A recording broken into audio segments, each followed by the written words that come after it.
if you play Conquest or Rush, as a lot of people do in Battlefield 3, you'll be very well aware of these two formidable foes. If these are on your side, either the M1 or the T90, you're very well aware of the damage that they can cause and destruction they can release on the other team. But if you're against them, it's good to know some effective ways to eliminate them. So I thought I'd make a video trying to educate myself, and again, hopefully somebody takes something away from this about exactly what it takes to destroy either the M1 Abrams or the T90. So basically what we did, we jumped on my private server and we set up an in-game of basically just the three of us here. I gotta thank Zulu and Dr. Organ for helping me out with this. Took us quite a long time to get this put together, but in the end I think it was worth it. So we basically took the tank from the side, the front, the rear with the schma. Later I used the javelin and the SOFLAM and the CITV station to further understand, where a tank takes most of its damage, how many rockets it takes to destroy a tank, and so on and so forth. And we came up with some interesting results. A tank from the side without reactive armor will take 3 rockets to kill, whether an RPG or a schma. From the rear, it's basically a one-hit disable. And if you put reactive armor on, basically with reactive armor, all you're doing is creating one more rocket in the sequence in order to eliminate your enemy tank. Now, there's a lot of rumors flying around that if you hit the tank in the turret on either side, it's a one-hit disable. So we put that through the test as well. From the rear, that was certainly the case. From the side, not the case. And again from the front, not the case either. So, the rear of the tank is certainly the most susceptible area that you can destroy the enemy tank. And if you're a driver of the tank, knowing where you're getting hit from is a key factor as well.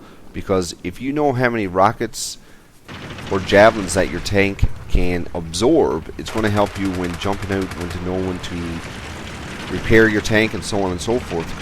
As you can see here, when the reactive armor is added to the tank, basically what it does, when you hit the tank, there's no explosion as such. It just basically clears the tank of the reactive armor on each particular side. So again, knowing that as a tank driver and as an infantry unit going against a tank, I think it's a great tool that you can use to understand. Like, if you're against this tank in a game, you would be dead long ago. Trying to take a tank out from the side or the front is not the best thing to do. I would advise certainly flanking around the back of the tank and trying to eliminate it that way. Of course, utilizing what cover you can find around you. And like, once the tank is disabled, guaranteed whoever's driving the tank will certainly be jumping out, trying to repair the tank, and the situation that you're in will be a lot easier to resolve.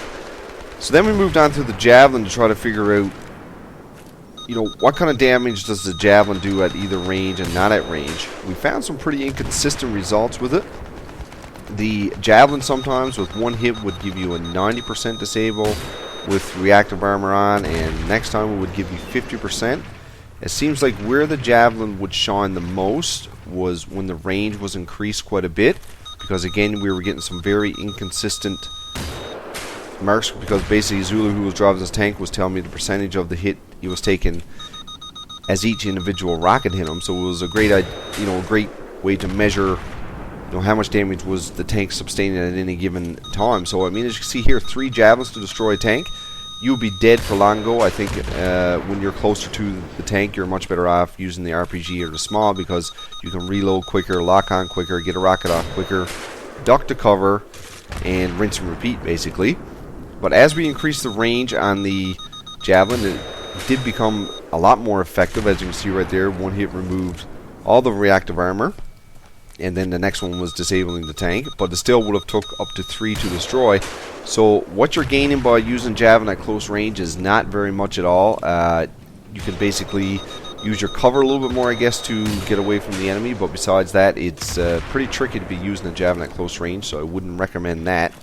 One key point I want to make sure I point out, when you're using the javelin against a tank that's running reactive armor, one hit will, from the side, will remove the reactive armor from both sides. That's an effective thing to know, because if you're working as a team, as you always should in Battlefield, you know, you can tell your squad mates that I've got one javelin on the particular tank, there's no more reactive armor on either side, you know, hit the tank from the side, and the RPGs that are smallest would be a little bit more effective. So that's another good point to make sure that everybody knows.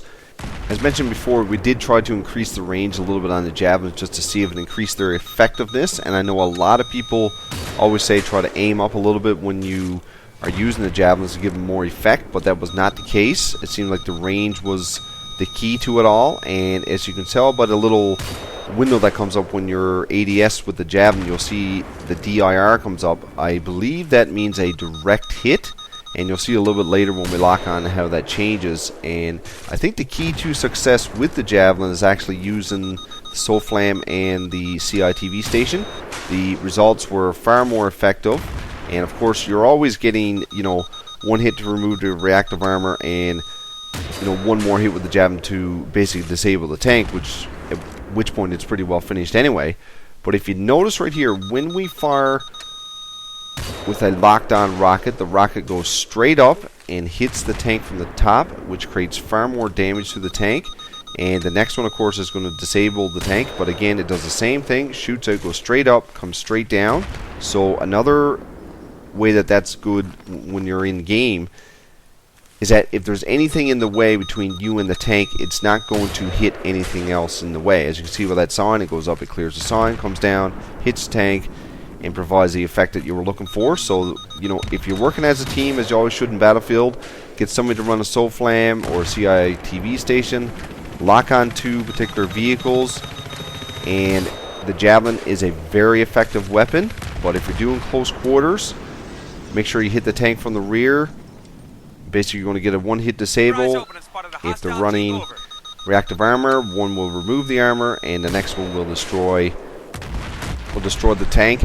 We just horsed around a little bit here at the end. Of course, with a chopper, one hit, chopper's down.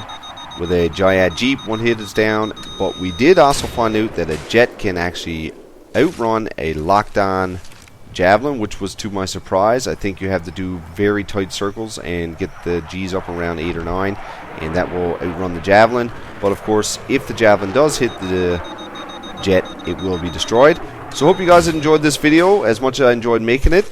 If you did, please remember to like the video, help it get noticed so people can watch it. And as always, leave some comments, let me know what your thoughts are. And if you haven't done so, please remember to subscribe. Alright guys, take care, and we'll chat to everybody real soon.